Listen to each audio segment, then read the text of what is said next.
ಧರ್ಮಸ್ಥಳ ಕ್ಷೇತ್ರದಲ್ಲಿ ಶ್ರೀ ಮಂಜುನಾಥ ಸ್ವಾಮಿಯ ದರ್ಶನಕ್ಕೆ ಸಾವಿರಾರು ಮಂದಿ ಭಕ್ತರು ಬರ್ತಾರೆ. ಬಂದಾಗ ಅವರಿಗೆ ಸಾರಥಿ ಸಾಲಿನಲ್ಲಿ ನಿಲ್ಲುವಂಥದ್ದೇ ಸ್ವಲ್ಪ ದೊಡ್ಡ ಸಮಸ್ಯೆ.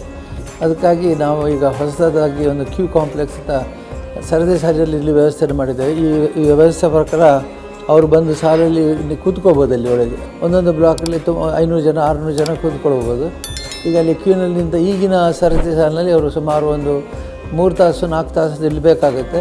ಸುಮಾರು 5ರಿಂದ 6 ಕಿಲೋಮೀಟ್ರ್ ನಡಿಬೇಕಾಗುತ್ತೆ. ಅದನ್ನು ಕಡಿಮೆ ಮಾಡೋದಕ್ಕೆ ಬಹಳ ಪ್ರಯತ್ನ ಪಟ್ಟಿದ್ದೇವೆ ನಾವು.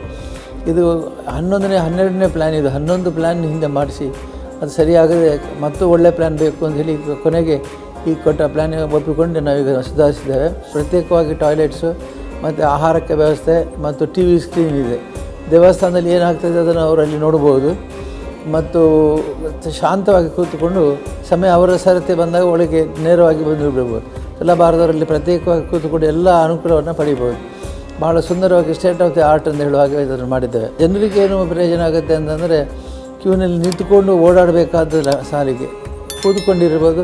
ಸಮಯ ಬಂದಾಗ ಅವರು ಒಳಗೆ ಬಂದು ಸ್ವಾಮಿ ದರ್ಶನ ಪಡೆಯಬಹುದು. ಉಪರಾಷ್ಟ್ರಪತಿಯವರಾದ ಶ್ರೀ ಧನ್ಕರ್ ಅವರು ಬಂದು ಇದನ್ನು ಉದ್ಘಾಟನೆ ಮಾಡಲಿಕ್ಕಿದ್ದಾರೆ. ಅವರ ಉಪಸ್ಥಿತಿಯಲ್ಲಿ ಉದ್ಘಾಟನೆ ಆಗಿ ಈ ಕಾರ್ಯಕ್ರಮ ಯಶಸ್ವಿಯಾಗಿ ರೀತಿಯಲ್ಲಿ ಹಾರೈಸ್ತೇನೆ. ಎಲ್ಲ ಭಕ್ತಾದಿಗಳು ಇಲ್ಲಿ ಬಂದಾಗ ಈ ಕ್ಯೂ ಸಿಸ್ಟಮ್ನ ಅಳವಡಿಕೆಯನ್ನು ಸರಿಯಾಗಿ ಗಮನಿಸಿ ಸರಿಯಾಗಿ ಪರಿಚಯ ಮಾಡಿಕೊಂಡು ಸಾಲಿನಲ್ಲಿ ಬರಬೇಕು ಮತ್ತು ಎಲ್ಲ ರೀತಿಯ ಅನುಕೂಲತೆಗಳನ್ನು ಪಡಿಬೇಕು. ಎಲ್ಲ ಭಕ್ತಾದಿಗಳಲ್ಲಿ ಕೇಳಿಕೊಂಡು